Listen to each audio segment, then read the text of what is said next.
Okay, welcome back everybody. Very nice to see you all coming back after what I thought was a wonderful session and bridged terrifically into this following session because the last few questions and answers were all about culture. And we've agreed among ourselves we are certainly not going to talk about culture in that horrible Arnoldian sense of high culture and low culture or the two societies or anything like that. We use it in the anthropological sense. We have an anthropologist here to steer us if we get it wrong. Meaning the society we live in, the whole culture we live in, our whole formation. And this is a great opportunity to look at one of the capital institutions of British culture, certainly English, dare I say British, Oxbridge, when it made a change in itself, changed itself. And thereby, as you can see from the career paths of the people on the previous panel, and this equally stellar panel, changes things at the top.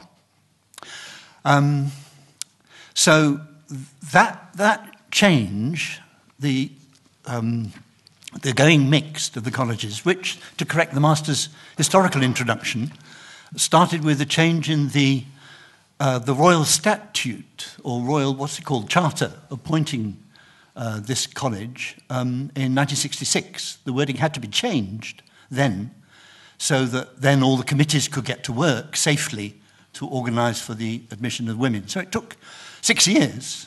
Well, it must have taken longer than that. So first the college had to agree to petition for the change in the charter, then get that accepted. That normally takes about 6 months, and then start the committee work that led to these amazing results.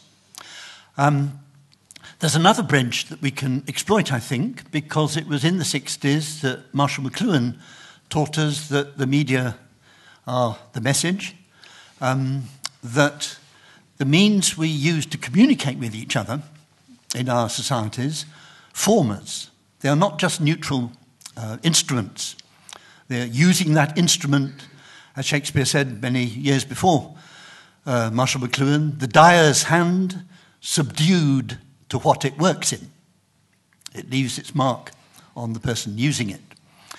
And McLuhan was interested in the change from an oral culture into a print culture with the invention of movable type, and was looking at the change into the electronic culture, which we now all live in. And what changes does that make to us? And how does that bear on this other change, maybe a parallel change, on the equalization of gender in our capital institutions? So that's the way we're using the word culture in discussion of media in this session. So let me hand over. We haven't sort of organised anything much beyond that. Shall we follow the same pattern as we did last time so that people have got the same spatial diagram in their heads? And we'll start at the far end with Rosie. And ask each person to say where they were coming from when they found themselves here, what difference perhaps it made to discover themselves in a co-educational college.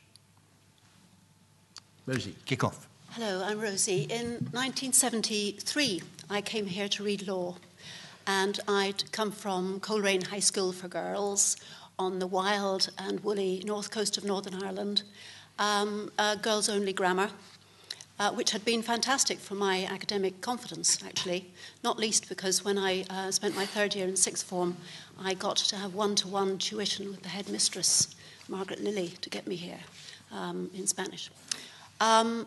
Being here, reading law, was also, it was marvellously welcoming. This is a fantastically friendly college, and that was, I found myself among the most intelligent people I could possibly have imagined. And then I read law for a bit, which was a big downer, but we can talk about that a bit later if we like. Never mind. None of it has been wasted or lost. But when my children started to arrive, I moved into writing, journalism, a couple of novels, 2 pamphlets of poetry, some non-fiction, and so on. And now I facilitate writing groups and lead the writing group here. Jane. I know your fantastic story. I want to hear it again. Okay, well, I'm going to cheat a little and start not with 1972, but academic year 1972 to 3, because that coincides with football season 1972 to 73. And on the 5th of May 1973, I was 7 years old, and Sunderland played Leeds United in the FA Cup final at Wembley. I was watching it at home with my mum. My dad and my brother had gone to Wembley. And at 32 minutes past 3 in the afternoon, Ian Porterfield for Sunderland scored the only goal. I was 7, and I just felt myself falling into a deep, deep pit of love for this extraordinary and moving game. And I'm still in the pit, frankly. I have to say the game also made me a feminist as well as a football fan, because it was the first time that it really registered with me that with things that men did that women didn't do, in this case football. But my father was very receptive to my subsequent request to be taken to Roker Park, and that became very much a feature of my growing up. I have to say also, my mother shortly after started taking me to the RSC's annual trips to the Theatre Royal in Newcastle upon Tyne, and that was just as formative and powerful, with the result that in 1985 I found myself joining Clare College to read English, thereafter qualified as a lawyer. And for the past 13 years, I've been working in professional football, most recently for the last 8 years as Director of Governance at the Premier League. The kind of mission statement, if you like, is actually quite simple. It is a big, rich and powerful league, and along with that kind of commercial success and sporting success comes the responsibility to make sure that we conduct ourselves and our clubs conduct themselves with high standards of governance, and that's basically what I try to do in my working life. You've missed out that crucial step. At college. Well, the bit I didn't tell you, and I only remembered on the way here, I played my first ever football match here at Churchill College. Oh. And I actually committed, or Churchill College Ladies FC committed the biggest sin in the football rulebook. They fielded an ineligible player. I cannot tell you how angry I would be if one of our Premier League clubs did that. But it was because Clare didn't have a team, and so I had a couple of games for Churchill and then decided to set up the Clare College Ladies FC. We were rubbish. It didn't matter.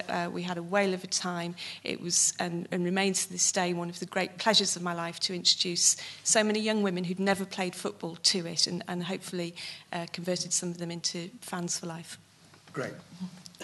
Yeah. My name is Yaba Baidu. I'm a filmmaker and a writer. In 1972, I was working as an assistant house mistress at my old boarding school, Churchill Girls' College, which is a very nice Methodist girls' boarding school. What had happened was the year before, I'd been the head girl, and the responsibilities were so enormous, I dropped English, and so I was an assistant hostel mistress, so that I could sort of do my French A-level a year later.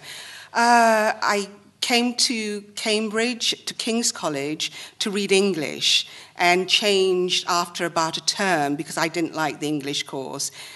English was very dear to my heart, and I sort of felt that I was drowning, and so I then ended up doing archaeology and anthropology. The reason I chose King's was because it had quite a left-wing tradition, but more importantly, I didn't ride a bicycle back then, and I needed a college that was completely central in Cambridge so that I could walk to lectures, and I think that's enough about me to begin with. Wonderful. I'm Anne Morrison, and I'm director of the BBC Academy, which means I run training at the BBC. In 1972, I think I was probably looking at David Cassidy posters or Mark Bolan. I was 12, I hasten to add. I then kind of went on to get one of these sixth form visitor schemes, which was actually a really enlightened Churchill College initiative at the time, because it was reaching out to my state school that really never sent anybody to Cambridge.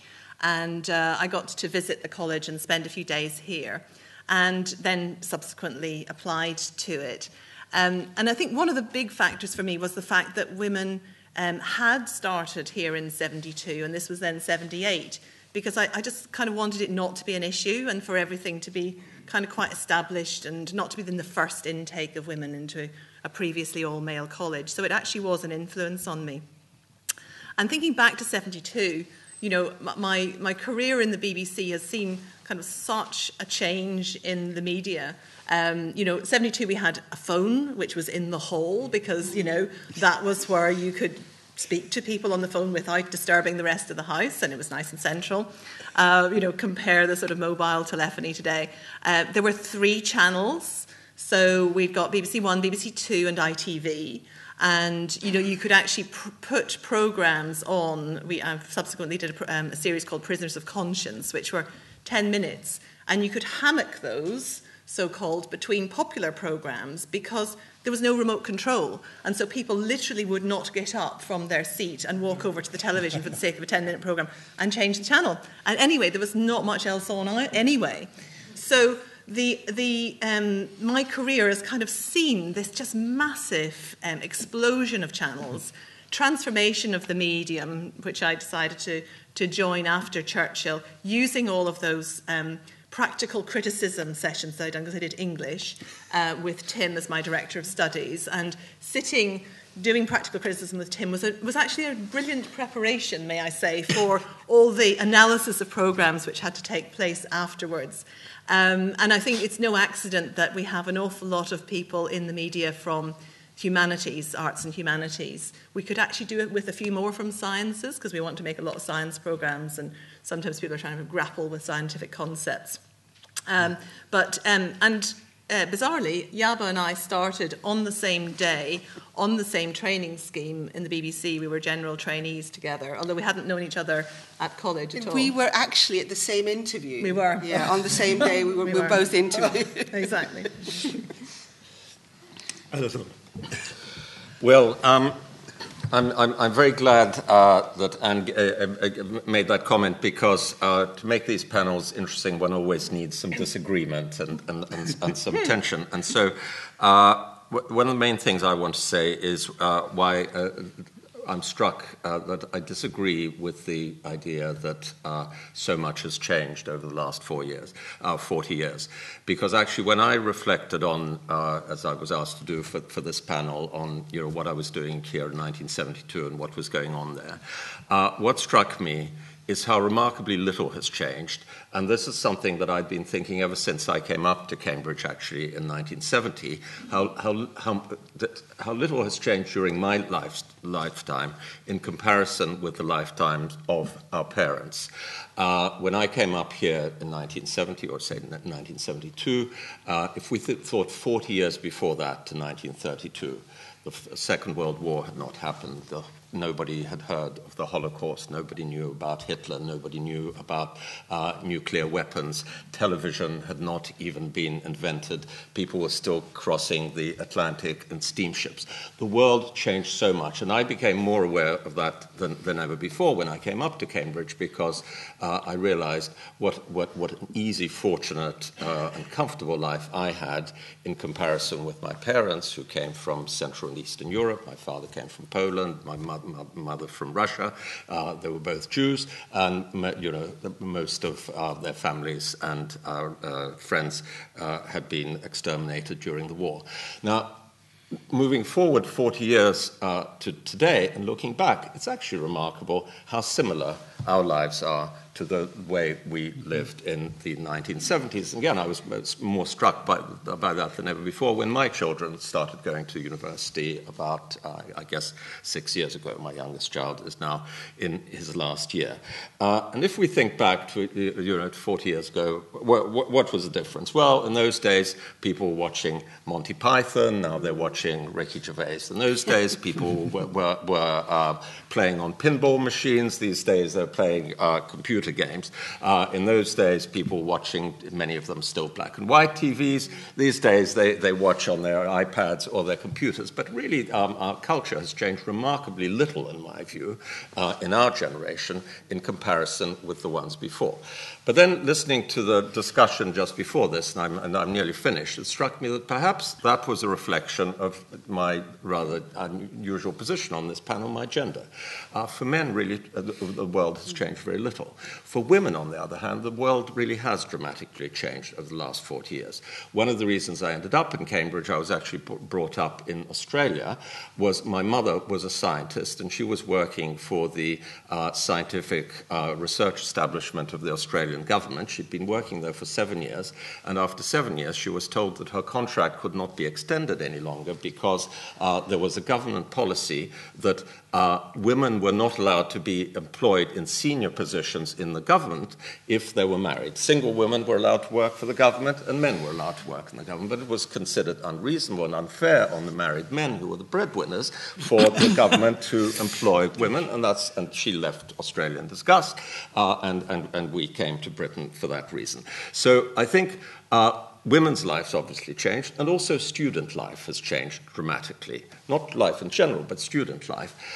When I was here in 1972, I was very much in the center of this transition from all-male to mixed colleges, because I was not only at King's, but I was actually chairman of the KCSU, the King's College Student Union, in the summer of 1972, which was the first summer when women came up.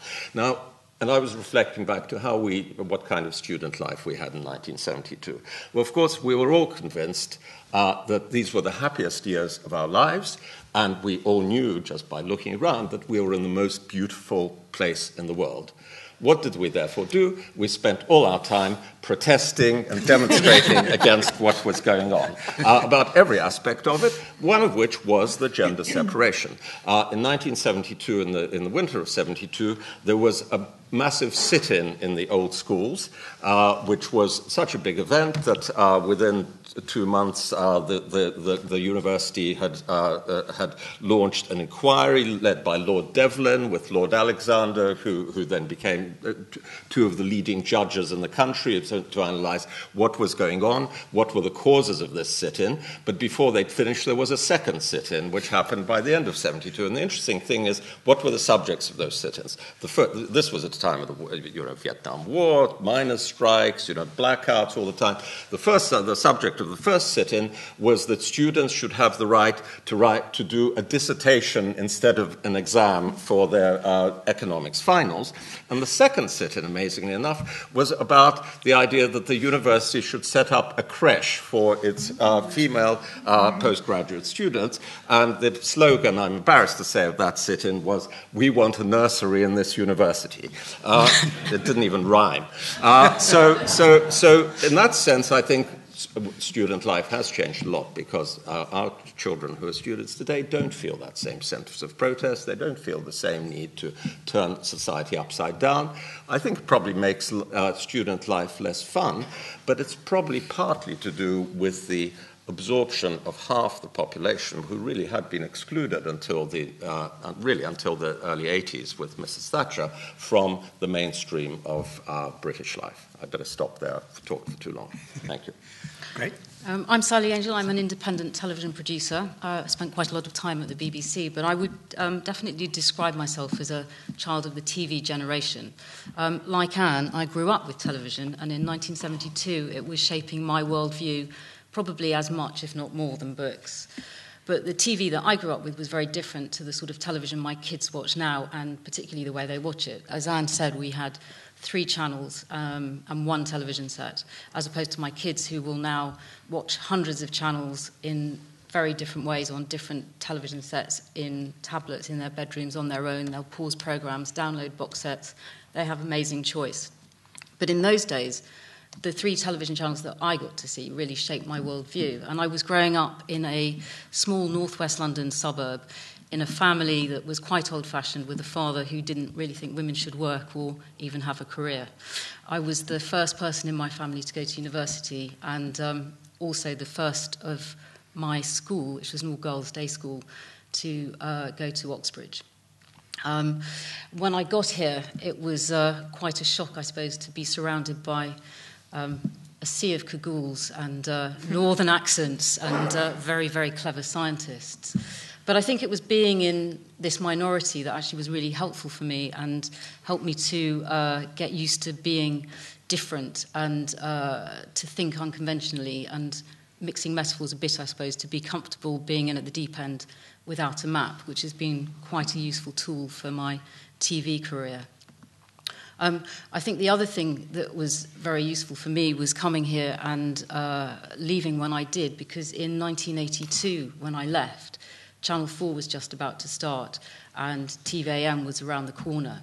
And the broadcast landscape was changing dramatically, having been pretty static since 1964. I think that was when BBC Two launched, and I think the only change was that we'd gone from black and white to colour when I arrived here. And then suddenly there was this explosion of channels and opportunities for people like me behind the camera, but also there was much more diversity beginning to creep in on camera. So rapidly, I suppose, without blathering on too much, I think Tim said, what did Churchill give to us when we were here? And so I'd like to quote that great thinker of the 20th century, Captain James T. Kirk. I think what Churchill gave me was permission to explore new worlds, seek out new life and new civilizations, and to boldly go where no man or woman had gone before. Wonderful. Do anybody on the panel want to pick up on anything that anybody else on the panel has said before we throw it open? But just picking up on what you raised about the change for women over the last 40 years, because it is something that, as well as the changes in actually the technology of television, joining the BBC as I did in 81, it was a very, very different world. I mean, society was so different at the time. Sometimes we have to kind of pinch ourselves to think about how different life was when people would actually tell sexist jokes, or, and this was like commonplace, nobody even remarked on it.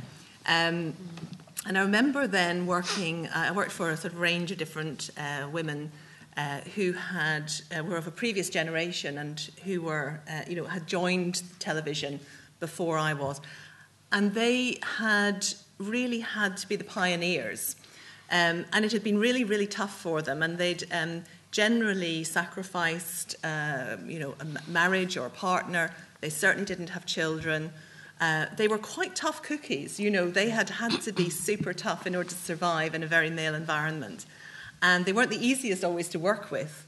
But looking back on them now, I kind of think, gosh, we owe them such a debt of gratitude, because the fact that they were the pioneers made it so much easier, for my generation coming after them, because we were able to be a bit more normal about it, and hopefully easier still for generation below me. So I've seen a tremendous change. It's very far from where we need to be. So there's a hell of a long way to go as well. And looking particularly at on air, where there's a real dearth of older women in expert roles. We've been trying through the BBC Academy to kind of try and address that by training up more academics, female academics and business people to be on air. And even actually with a day, half of it is confidence. It's really interesting. It's not the skills. It's certainly not the expertise. They have that so much.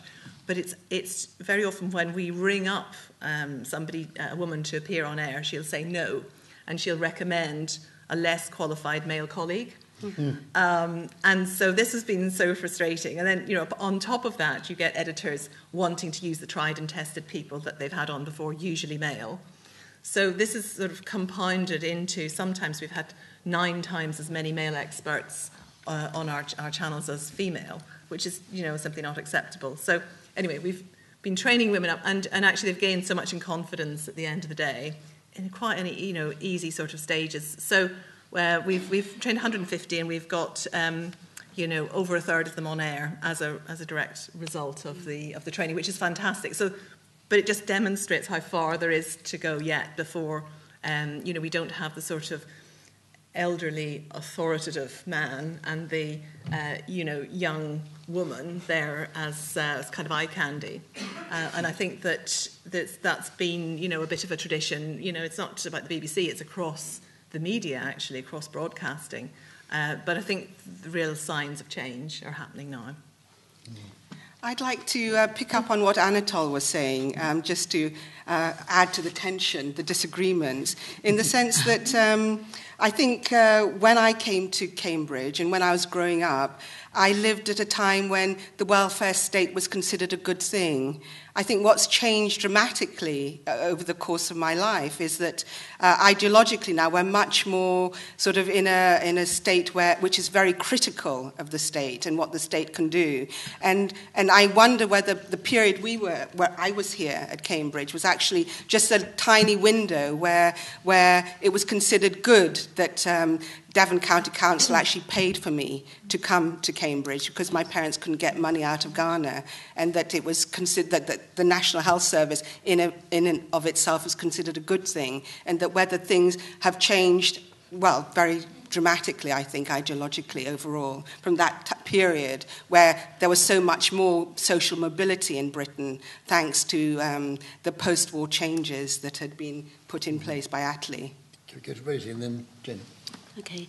A small comment on again, what Anatole has said. You were here in 1972, Anatole. I arrived, as I said, in 1973. I was at my son's graduation in Oxford earlier this year, and was there among all the other proud parents shedding a tear. How marvellous.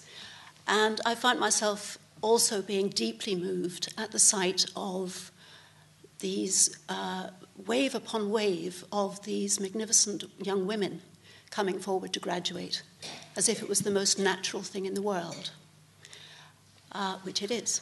And it took me back to my graduation in 1976, and it was probably not until that day that I realised what had happened. The temperature was in the 90s, and we were all queuing by college in Senate House Passage, as you do. I don't remember the detail, actually. It felt as if it was sort of Keys in front and Trinity behind kind of thing. And there we were, the Churchillians, in the middle of it all. A distinctive crew, as you can imagine. It wasn't just the 70s haircuts. It was the fact that probably there weren't very many posh suits underneath the gowns because people couldn't afford it. And there probably wasn't a single bow tie that you could tie yourself because we were sort of new enough to the clip-on variety. But the biggest change, actually, obviously, was that a third of us were women. And it was standing in that queue that brought this home to me. A third of us in the college. I was a lawyer, so I was told at the time that it was 1 in 10 in the law faculty were women. And I was, of course, used to coming into the East Room full of 200 people, of which maybe 20 of us would be female. And it moved me bodily to see these girls take this so much for granted, as they should. And also bringing my children here and to Oxford to take their degrees, I've noticed the big change in the town itself. I mean, in 1976, it could feel sometimes as if you were caught up in an Amsterdam stag night because of the numbers of men around the place. I believe you, it was not for the faint-hearted. It could be hilarious. Other times, we were given the most marvellous welcome. I mean, literally, in my case, as my taxi drew up on the first day, 2 gangly mathematicians hurtled down the steps to welcome me and help me with my luggage, because they'd missed out on the first year, and they weren't going to make that mistake the second time. So we were a threatened but also treasured minority, and we were very grateful for the men who made this happen. Feminism always has to thank the men on the inside. And I'd like to thank those kind, decent men in those 3 colleges, because obviously the women-only colleges had been used to sending plenty of young women graduands forward. But actually, at Churchill, I became aware that day that we were in the mainstream for the first time. That was an important step. Yeah, I don't know if it's a point coming back to Anatole or just something he touched off in my mind, but I think we have to bear in mind that women haven't traditionally been the only group who've been marginalised in this society and unable to access, for instance, a Cambridge education. And again, I know the city I come from, Sunderland, there's a generation of men not much older than me, say in their 50s, where many of whom are friends of mine, and when I talk to them, I'm shocked and horrified at the level of state education they received and the lack of educational aspiration they were given, because they were simply deemed to be fodder for the coal mines and the shipyards. Now, that did change in the 1980s when the old industries died. It had to change, and believe state education has improved a lot as well.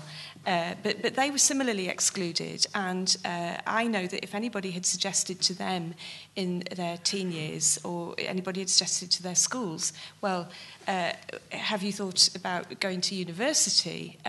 It just would have been completely outside their cultural experience. It is changing, but I think all of us now, everybody who's sitting on this panel, all of us in this room, we are powerful people. You can assess that in any way you like, just in terms of looking at other people in this country. Certainly if you look at people around the world, we're very privileged people. By that I don't mean in terms of money, but we've had the extraordinary privileges of this incredible education, and indeed women have probably moved from being marginalised to powerful within a couple of generations. And I think it's incumbent upon all of us to look now to see where are the marginalised people now, and where are the people now who wouldn't dream of applying to Cambridge, and perhaps thinking hard about what we can do to help that and help the people who come after us, particularly, and again something that horrifies me now, particularly in this time when students have to take on such financial burdens to get a degree.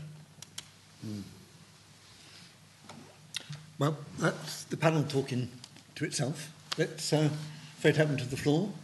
There's a mic floating around. There it is. And there's somebody who wants to ask a question, and it's Barry. Third row in the middle. He can project. Let's give him a test. Thank you very much. Barry Hesketh, mostly from the theatre, but arts in general. I noticed a couple of days ago the streamed Othello, and the fight director was a woman, and by God, there were good fights.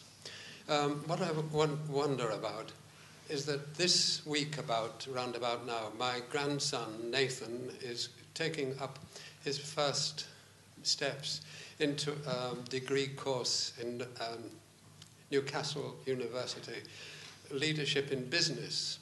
And I was wondering if you could offer an idea of what he might like to write over his lintel so that he sees it every day as he goes out, that would help him work towards what you would like him to be during his life in business, to help things along. Interesting one. How many people here have things written over their lintels? This could be a very interesting new social practice.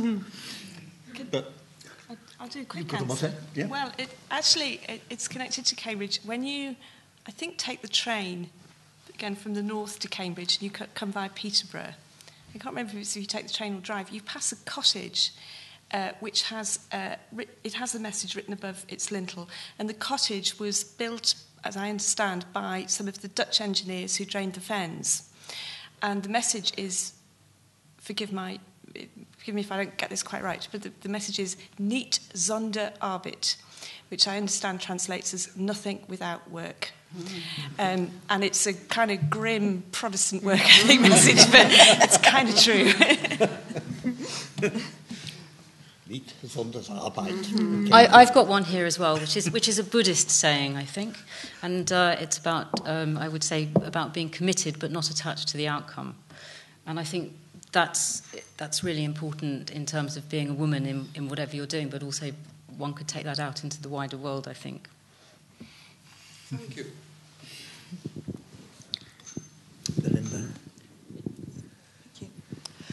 What do the panel think the media's greatest responsibility is now for women?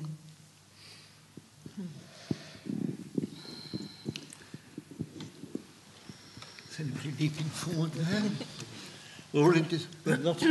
There are a variety of media represented here. Well, you're in charge of the academy, so you can. I'll have a go. I'll have a go.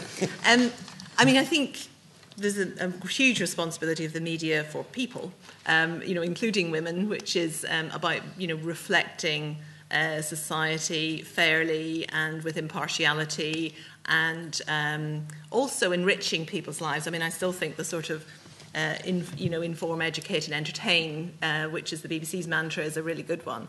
I think for women specifically, I think that I'm very passionate about representation at all levels. So growing up in Belfast, as I did, we never saw ourselves on screen in Belfast apart from the Troubles. And so it became a bit of a mission of mine when I joined the BBC to move more programmes to Scotland, Wales and Northern Ireland so that we actually saw better representation of the whole of the UK. And I would say the same thing applies with women. They're, in our terms, they're all licence payers. They all deserve to see themselves on screen. And by that I don't mean, one version of womanhood. I mean all the versions of womanhood. And it's very interesting when you do that, when you put on somebody like Mary Beard, and the reaction that, she's had from certain quarters, trolling and so on, because she doesn't look like the conventional person that's on TV. And I think, as we was referring before to our sort of female experts training, it's no mystery, actually, that a lot of women choose not to appear on television because people focus relentlessly on their appearance. And, it's a tough environment, to be able to withstand that, so the resilience that requires.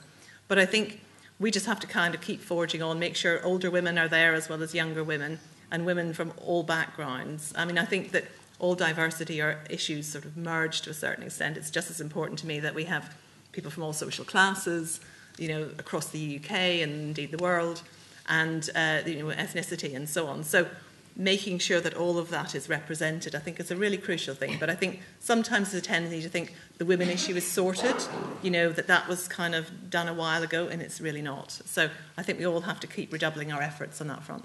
I think also it's about getting more women into the workforce in television, because at the moment I think it's about 36% female. And there's also a problem of retention. So I think the skill set figures between 2006 and 2009 showed 5,000 women leaving the industry and only 750 men. So I think there's also an issue there about women having children and how compatible that is actually with a TV career going forward, and how much flexibility there is within that. I mean, maybe Yaba and Anne have a view on that. But I think the thing of women being retained in the industry is pretty critical. Although, having said that, I think there are more women in positions of power now in television than ever before, and it's very positive. To me, I think it's imperative that there should be diverse stories which cater for a multiplicity of audiences.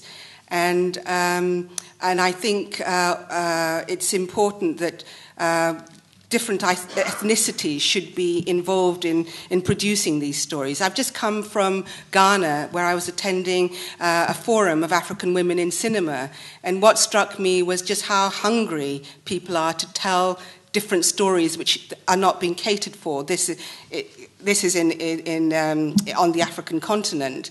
I think that what strikes me is that the changes that I've seen during my period in broadcasting has been that there have been quite important moves and changes that have benefited primarily white women. But if you look across the ethnic shading within the main institutions of Britain, they still are primarily white. And the other thing, as far as gender is concerned, is that in cinema, I think still women make up only 10% of directors in the world, globally, and only 15% of screenwriters. So we still have a very long way to go. But things have shifted within television as far as white women are concerned. Rosie, screenwriters. Yes, screenwriters, that's a very cutthroat business, isn't it?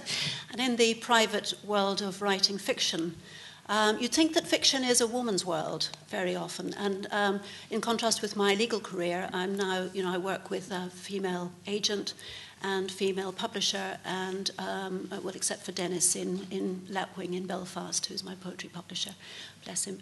But I brought my Kindle, not because I was avoiding anything anyone says, but because I have an extract here from 50 Shades of Feminism, which is an excellent book. I commend it to you very heartily. It's the perfect response to that other thing.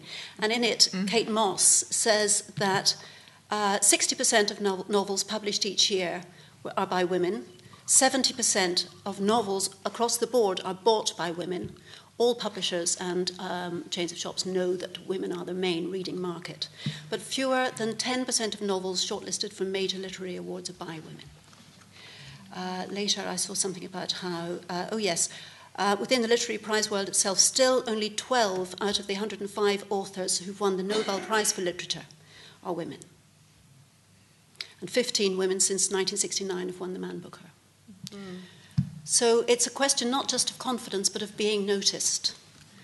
And the purchasers know what they want, and so the prize people should take notice as well. And I would say, in answer to the question, and I would say this, wouldn't I? More women's sport, please, to be covered. That has begun to change since the Olympics, and that's very welcome. And I know the BBC were very geared up to cover the Women's European Championship, hoping for a big England success, because the England women's team have actually been very good over recent years, but this year, unfortunately, wasn't quite their summer, so they still didn't quite make that breakthrough moment. But I think it's so important, particularly, again, when we are looking at the messages about women's bodies that we are sending to young women. Your body can do amazing things on running fields, on football pitches, on bicycles, in swimming pools. Can I make a remark on that? Sorry, yeah. Yeah. I'd like to make a remark on that from a rather different perspective. Not what the media should do in terms of their own organization employing women, but what the output is. And thinking about it as a news journalist, which is what I was for many years, until about 10 years ago, I think there would be tremendous benefit from employing more women in the media, not just because they need to be employed and for equality reasons and all that kind of thing, but because they would inject what's generally regarded, at least, and I hope that this is not it's politically incorrect, but more of a feminine sensibility into the way that news, events, politics, and debates of various kinds are reported. In the business world, it's now widely accepted that having women in management, women on boards, would improve decision-making. Having more of them would improve decision-making because women have a tendency, rather than polarizing conflicts and looking for black and white kind of outcomes, have a tendency to look for synthesis and solutions. Now, this is something that's completely missing in the way that news is analyzed and reported, both in the newspapers and I think on TV. And the reason that I think it would be good to have more of this feminine sensibility isn't just because it would be good for everybody to agree and come around to compromises, but actually also because it would make news more interesting. I think there's a very profound misconception in the media business, and here I'm contradicting what I was saying in my earlier presentation, that only conflict is interesting, and that the best way and that the only way to engage audiences, for example, in political issues, is by emphasizing and sharpening differences and disagreements. In many cases, actually, what is much more interesting is how conflicts can be resolved. To have two people stating polarized positions and just shouting at each other, or even to have them challenged by people, and these are friends of mine for whom I have a lot of respect, but people like Jeremy Paxman or John Humphreys, that kind of confrontational form of interviewing does not actually get at the truth. What it does is create an entertaining sort of gladiatorial contest, which not only doesn't achieve very much, but often actually isn't even very interesting, because you know what the two sides are going to say. The search for solutions, not necessarily compromise, but synthesis out of opposing positions, is in many ways much more interesting, as well as being more constructive and creative, than the mere exaggeration of conflicts. And I think this is something we could really do with in the news media, which would actually make our news programs and our newspapers not only more useful socially, but actually also more interesting. Because right now I'm involved in writing about a big news international story right now. I don't know how many of you are aware that the U.S. government is about to come to a standstill because the Republicans and the president cannot agree on anything. All the headlines are about the fact that the US government is about to come to a standstill on Tuesday.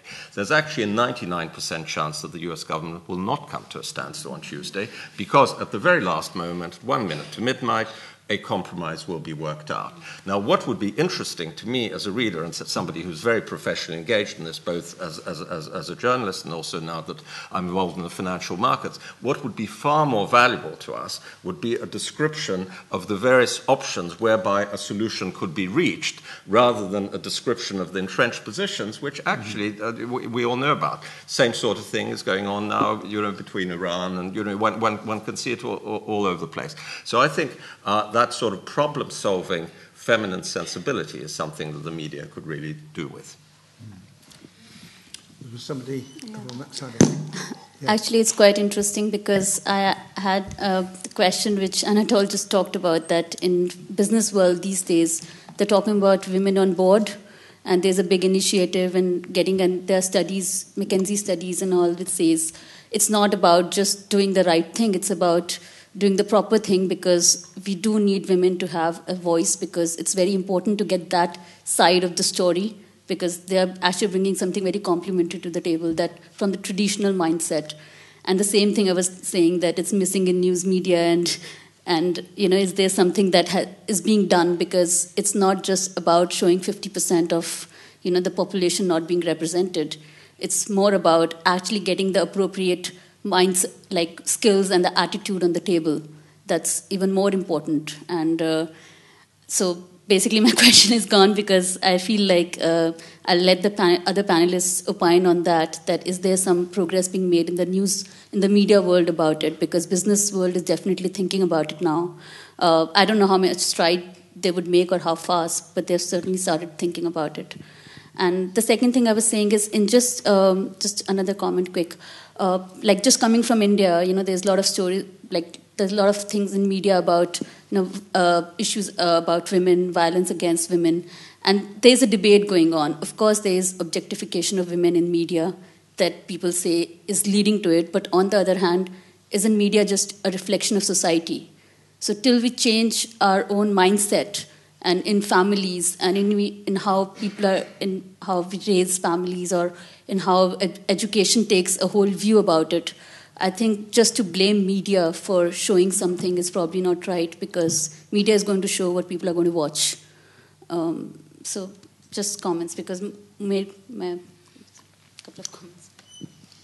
Anybody want to come back on that? I mean, I think that I agree completely with what you're saying. I think that actually it's a two-way street, isn't it, between the media and society, in that media absolutely reflects society and is influenced by it, which is why when I joined it in the BBC in '81, it was a very different place, because it was also set within a very different world. And now, thankfully, we're in a different. I also think, though, there are times when, I suppose, particularly as a public service broadcaster, we feel that we can actually set the agenda a little bit, because we are sort of mission driven rather than slaves to the audience. And I think that and Channel 4 would feel the same, that there's some of the broadcasters who would really feel actually it's not just about getting the ad revenues in from, and therefore pandering to the audience. It's actually about what's the right thing to do, what comes from our values and so on. And I completely agree with what you're saying about groupthink, and we've seen where groupthink in banks and various places gets us. And it's very important, I think, on boards to have that diversity of thought, diversity in the full sense. And I think it's particularly important in the media because, in the end, these are the people through whose eyes we see the world. And so it's, I would say, doubly important from, it would be, say, in manufacturing industry or something like that, because we need those voices, we need that life experience, which you can only get from the widest demographic. And making sure that we're marshalling all of that so that we reflect the widest experience, I think, is incredibly important. And too often, there's there's kind of a smaller demographic. Typically it's been the sort of posh white men from the southeast of England, and obviously we're getting kind of beyond that. But in terms of the prevailing culture, it's. It felt very London-centric, very much like that when I was growing up in Belfast. We've moved a hell of a long way, but not quite far enough. Moved to Salford. I've moved to Salford, which is a good thing. So that out of London push, which is kind of the world doesn't all revolve around London, because also you get different attitudes to subjects, say in Scotland, from you do in the southeast of England. So there's a filter through which one's seeing the world, which needs to be much, much wider. I'd like to add something as well, which is that I think the thing that we're not talking about as well in this is the impact of the internet and the way that's changed everything. So now we're in conversation with audiences and dialogues with audiences, and the conversation isn't starting from up here, it's starting from down there.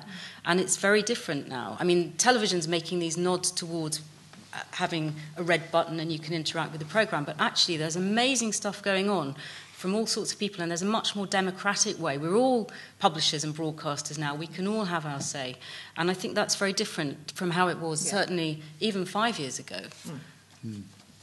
Just to add to what Anne was saying, I think one of the huge things about the spread of media on the internet and the sort of huge range of channels people can choose from on the Sky platform or on cable is that this has had a huge impact on ratings. And so a lot of the programming, which when there are just 3 channels, I think that was most probably the golden age of the BBC, actually. A lot of those, I mean, the more information there is available, the more parochial, I think, programming has become. And so it's actually you have to search for what you're interested in, often online or via cable. And I think that's had a tremendous impact in the sort of programs that have been made for television. But I suspect that actually, although television will survive for some time, in many ways it might end up becoming a bit of a sort of special interest, like print is becoming in the future. Although I still think there's scope for the role of television, whatever happens. And the whole thing of live event now is shifted so much. So things like The X Factor, my kids, and I'm pretty sure everybody else's kids here, will be watching that programme. They'll be tweeting about it. They'll be Skyping about it. It's a live event and it brings people together. And I think there's a new shift for television that's doing that kind of stuff, which maybe couldn't have been predicted before because everybody would have said, oh, the internet's going to kill television. And I don't really think it will. Mm-hmm. I think there were some questions at the back earlier. They died. So, okay, yeah. Thanks. Dr. Koletsky, I was struck by your comment about conflict being the only thing that media seemed to think was newsworthy or interesting. And I can remember, I mean, I'm very struck about how poor the print media is in this country at really supporting anything positive in what it's covering.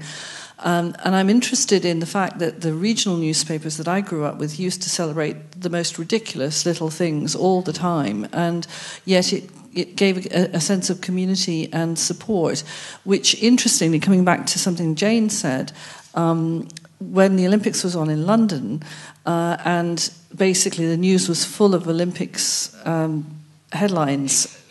You know, you may said it was sad that Syria was knocked off the headlines, but it changed people's attitudes. People were walking around feeling different.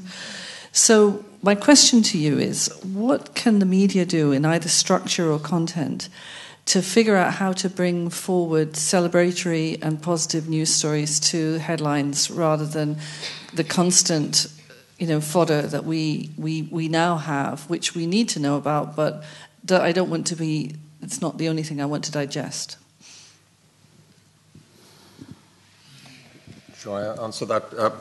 Well, I think celebration doesn't sell. The slogan in the media is "bad news sells," right? So that's why they report bad news. But I think that's actually a misconception. I think we can now say, from the sort of backward-looking position which we're now in, that whatever it is that the media, the traditional newspapers, believed was the essence of their craft was wrong, because basically the industry is collapsing, partly as a result of technology, but also because the arrival of this new technology has allowed people to shift away from the traditional newspapers and the newspapers have not found a response to it. So maybe there was, maybe Bad News Sells was a useful slogan in the past, but whatever slogans were useful in the past are no longer sufficient to sustain the media today. And I can tell you that working in the newspaper industry, as I did full-time until about 10 years ago, and still work in part-time, it's very like, this is a similarity with the 70s analogy, it's very like working in the steel industry or the shipbuilding industry in the 1970s and 1980s. There is a sense of inevitable and ineluctable decline about it. So Bad News on its own doesn't sell, but neither does Celebration.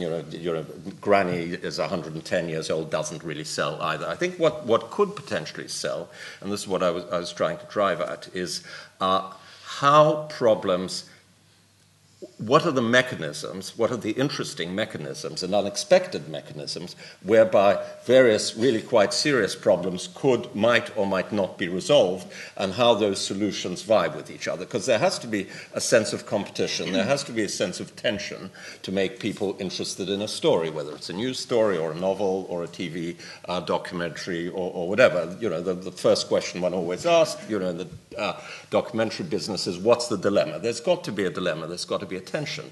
But what makes the story interesting is not just the repetition of that same dilemma again and again, it's how that dilemma can be resolved. And that, I think, is where you can find a convergence between, the tension on the one hand that is required to attract people's interest, and the not just a more sort of positive description of the world, but actually a more interesting and realistic description of life. Because, life is basically about resolving problems. And I think that's what the media, especially in their current sort of extreme panic, have forgotten about. Interesting. Yes, over on this side. My name is Janet, and I matriculated in 1990 at Lucy Cavendish College, where I read law. Does the panel consider that moral leadership is the most urgent leadership required for young women, and indeed men, today, and that it behoves the older female, given that wisdom should come with age, to provide this in public and private life? Very optimistic description of Aldine. I'll have a go because I've touched on it. I think to a certain extent, yes. I think it's partly what I said before. As we get older, and if we're lucky enough to have some success in our lives, being that our professional lives or private lives, public lives, whatever, yes, I think we probably do have ideas that we can hand on.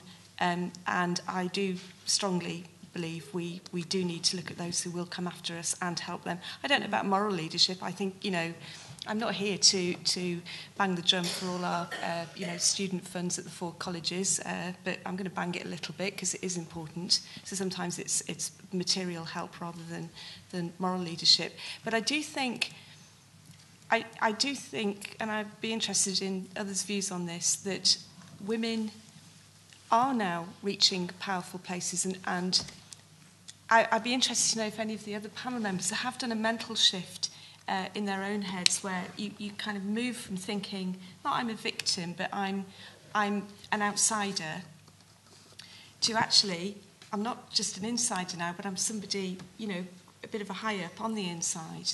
And that, I think, is a shift across society, but it does involve a change of mentality, I think, to kind of stop thinking the world has something it's not letting me have, and to start thinking, actually, the world's given me quite a bit here. I'm really lucky.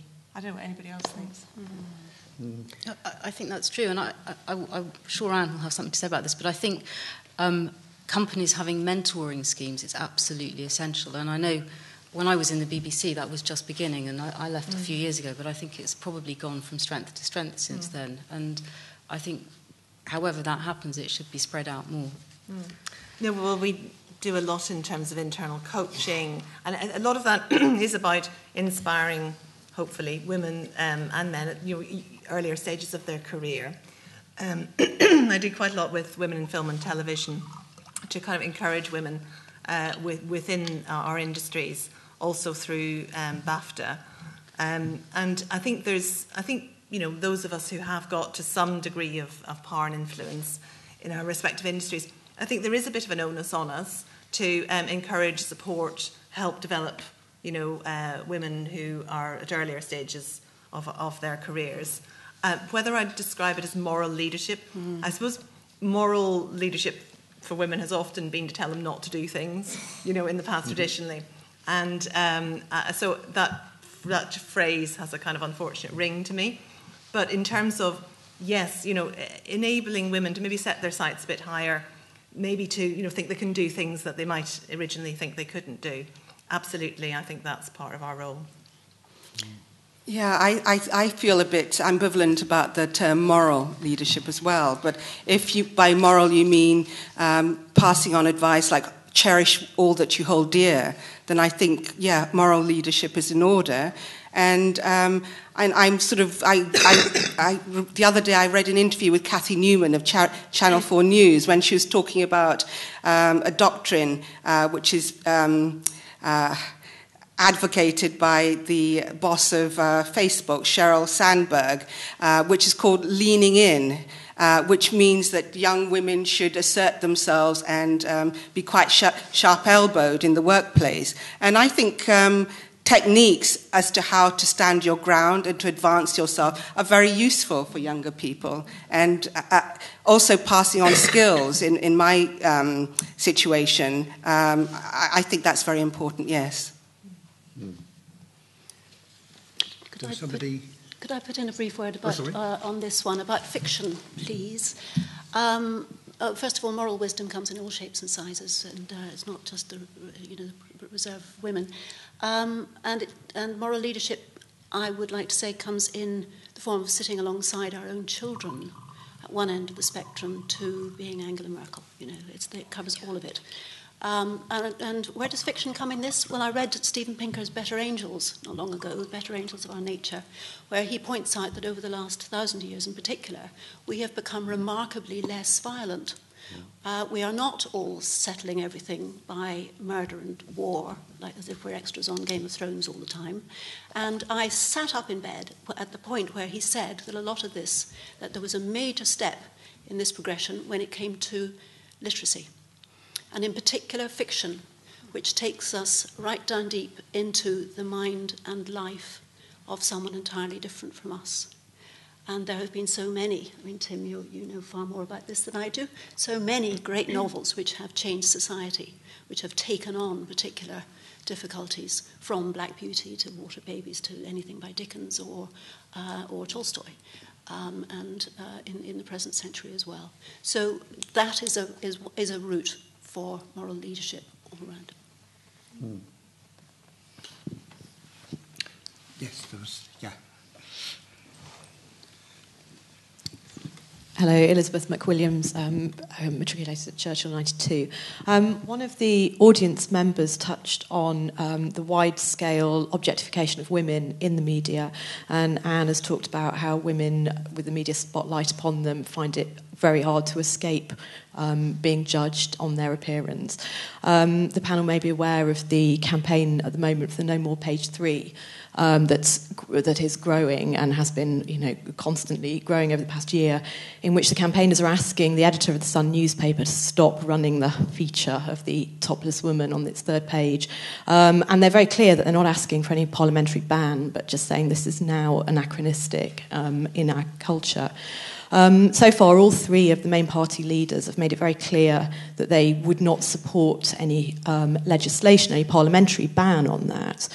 But I wonder to what extent the panel think that there is or isn't a reason for any kind of legislation to driving the way that women are portrayed culturally, or whether the media should simply, society should move at its own pace and the media represent that, or do the media have a responsibility?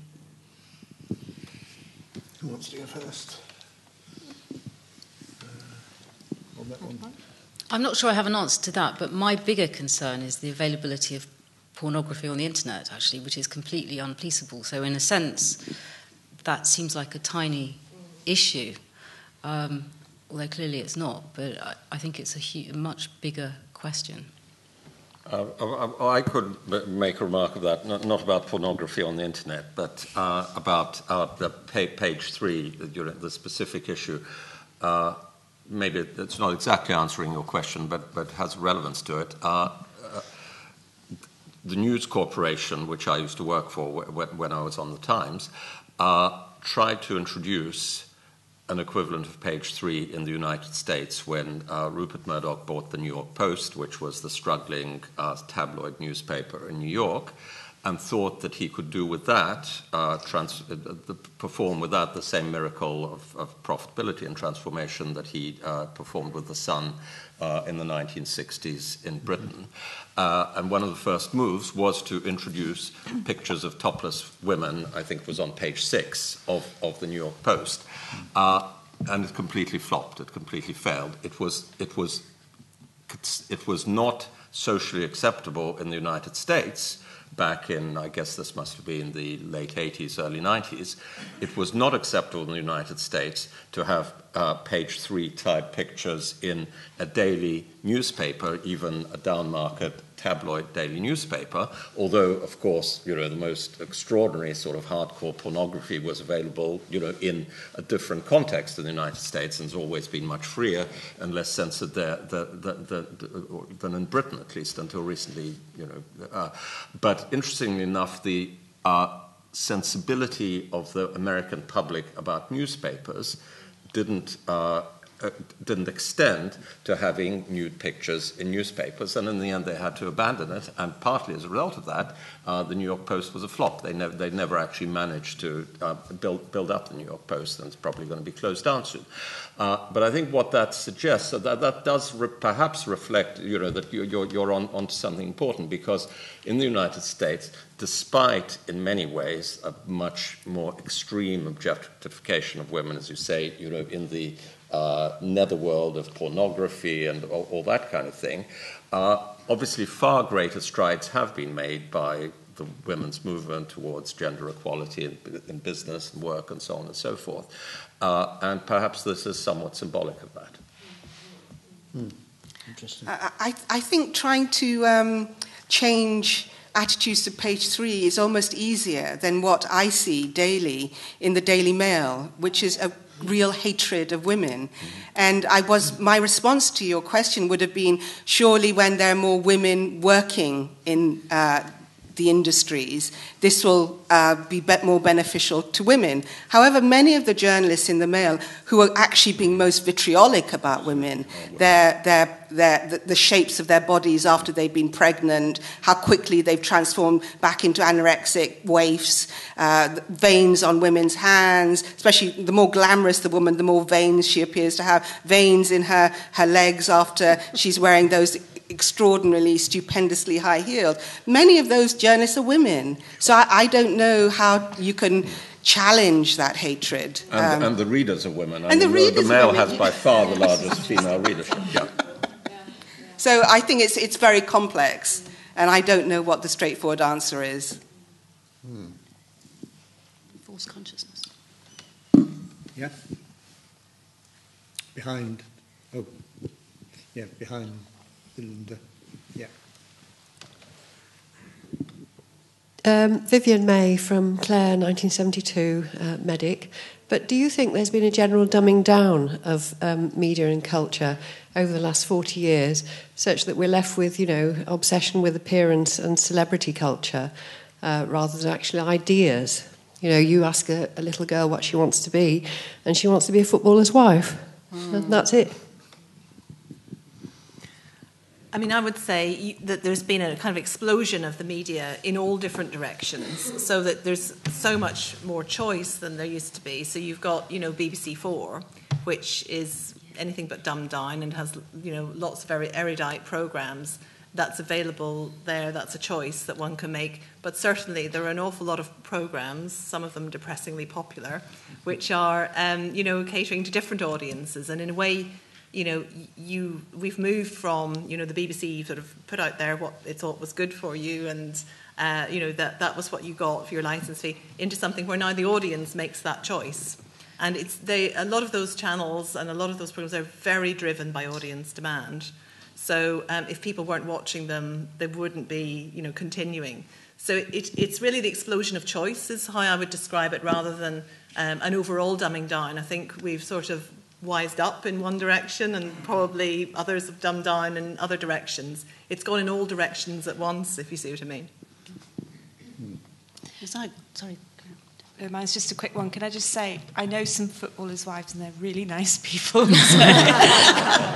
But having said that, I hope the little girl in question would develop the ambition to become a footballer rather than a footballer's wife. That was it. Also, just briefly, as far as the written word is concerned, I'd like to say a word for blogs, because for every sponsored link that you see about somebody having lost, so how many pounds, there is also fantastically well-researched and well-written blog about whatever it is you want to hear, to want to know about, if you can find a way to find it. It's always there, always impressive too. Right at the back there.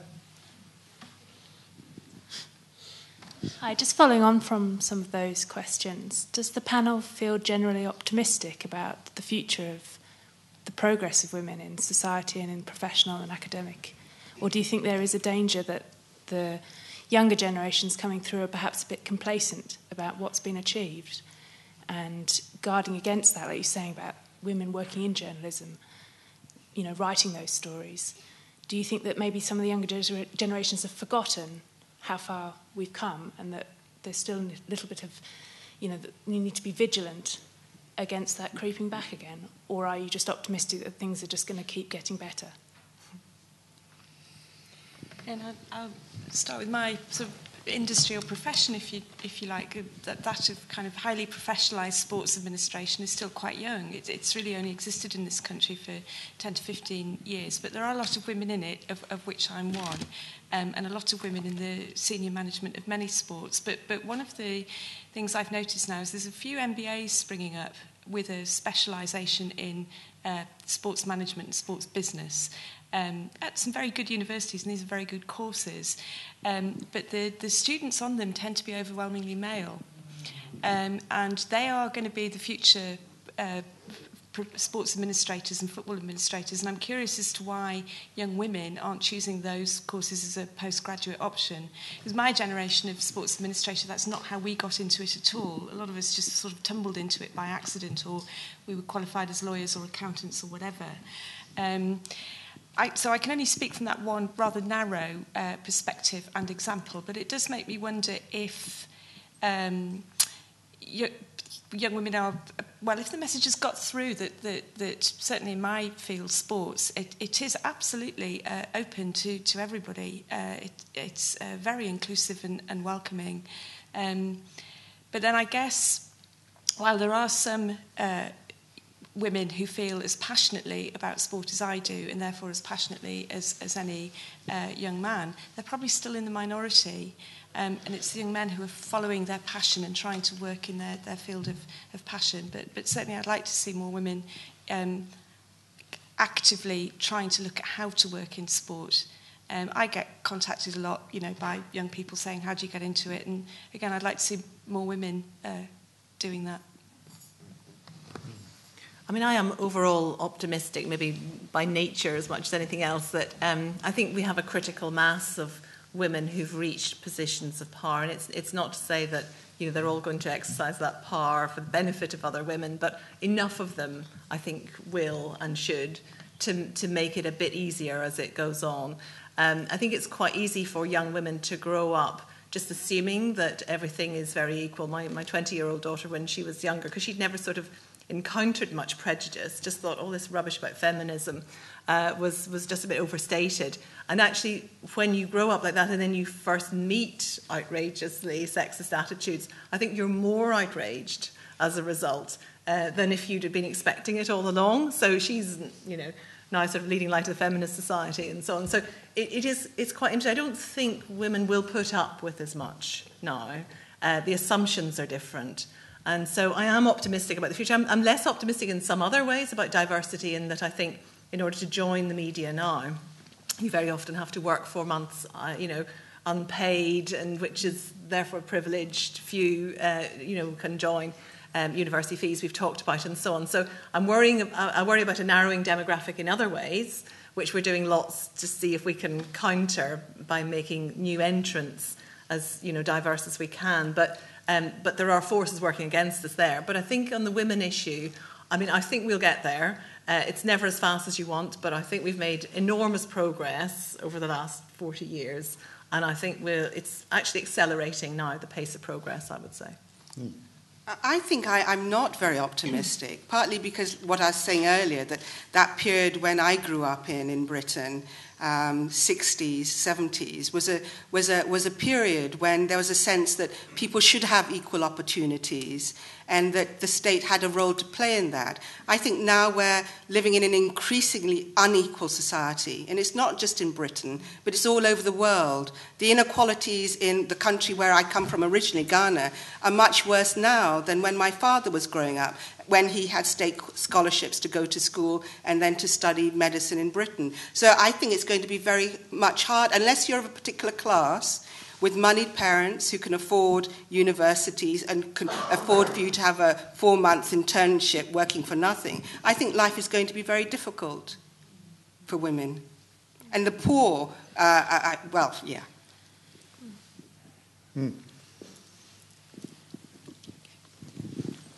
Pat Wright, Fellow of Churchill since 1972. I'd like to ask a follow-on question from that discussion. The internet is now providing distance courses from some very respectable sources, such as MIT, for example. Do you actually see the need for the colleges in Cambridge to perhaps exploit the facility of the internet to compensate for some of the problems that we've just been talking about?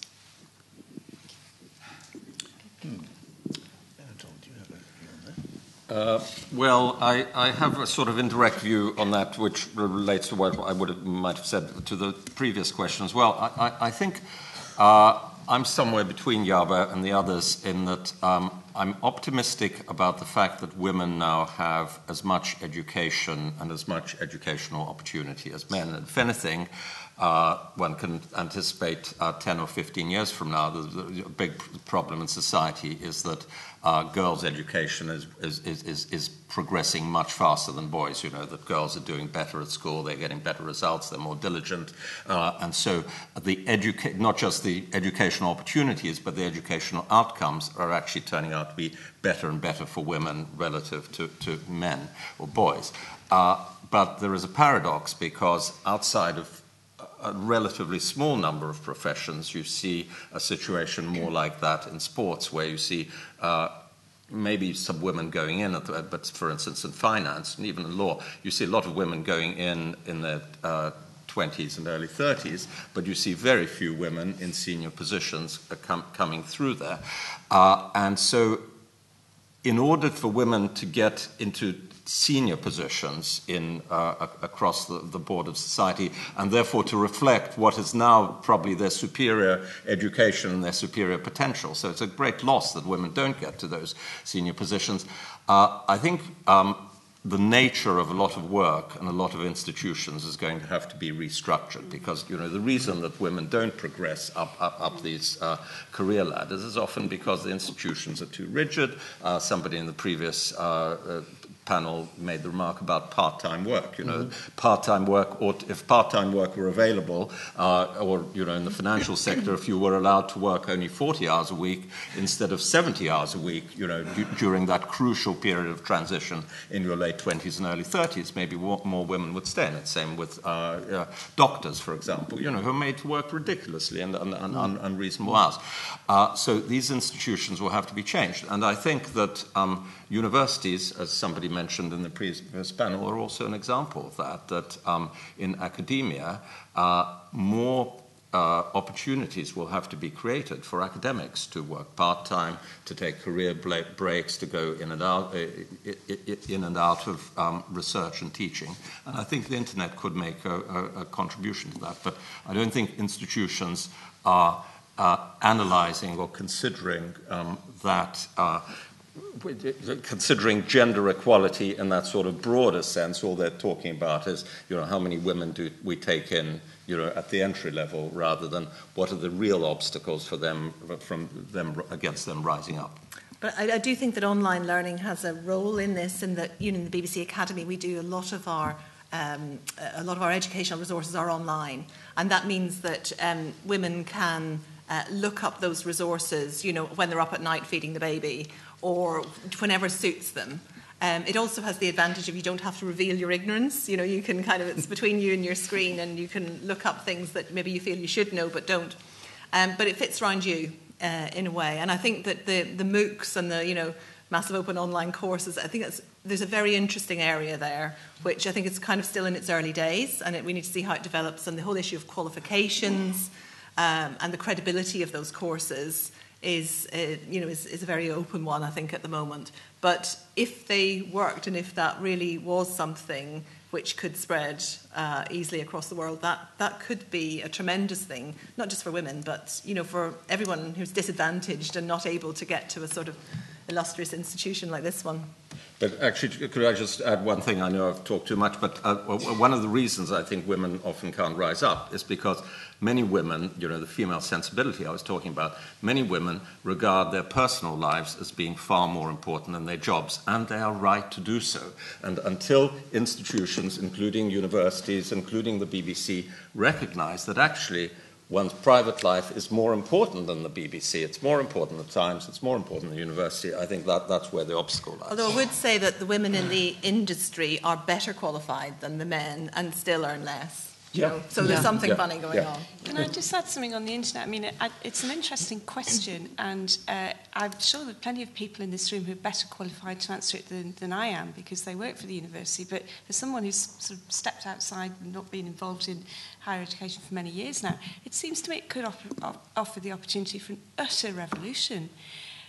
And I don't think anybody's really grasping this. And there are some things coming along, like MOOC and iTunes U. When I discovered iTunes U, I was like, what is this thing? It's incredible. But it frees the teacher and the student from having to be together in the same room. They could be together anywhere in the world, not together, they could be anywhere in the world and still together. And I don't see universities yet kind of thinking that through and what that could mean for their teaching models, and actually for their business models as well, and how they might financially exploit that. I don't see the government either starting to ask universities questions and saying, well, how are you going to shape this in the future? And in some ways, again, I bring it back to what I do. It is similar. There is a similarity with what the Premier League does, because tomorrow we will show 2 live games. In each of them in the stadiums, there'll be about 40,000 people. Watching each of them around the world, there'll be tens of millions. And that's the kind of bog-standard global average for a Premier League viewing. And we kind of forget that there's the stadium, which is the equivalent of this little room, and it's just us all talking here. But actually, outside, through the communications revolution that you've talked about, there's this whole other huge audience. And we're commercially exploiting that very nicely, thank you. I think BBC Worldwide do something very similar. They've got the content the world wants to watch. Well, you guys here, you have the intellectual content the world wants to learn. And I'm very interested to see how that will develop, and if there is any fresh thinking beginning to happen about delivery across the world, beyond the walls of the lecture theatre. Very interesting. Master, should we be sticking to the schedule? We're supposed to finish about now. I'm going to wind up at some point. So I'll rely on your signal for when I should do it. And I was asking you. Well, perhaps one or two... Is there anything else that we feel we haven't got said, as it were, in response to the stimuli from the floor? To mention that a couple of days ago it was announced that Professor Dame Athene Donald is to be our new master, which proves that we do need to be vigilant, and there are always firsts still to be had, even in a marvellously daring and radical place like here.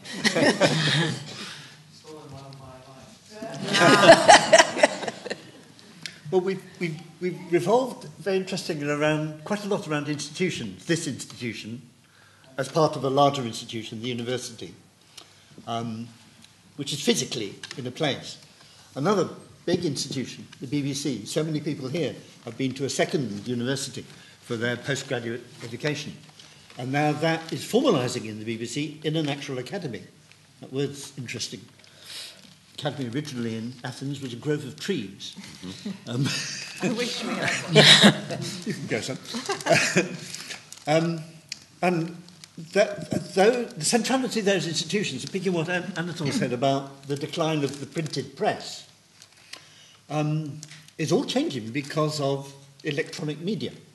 To go back to McLuhan and what he foresaw from the 60s, that was going to happen, which is networks.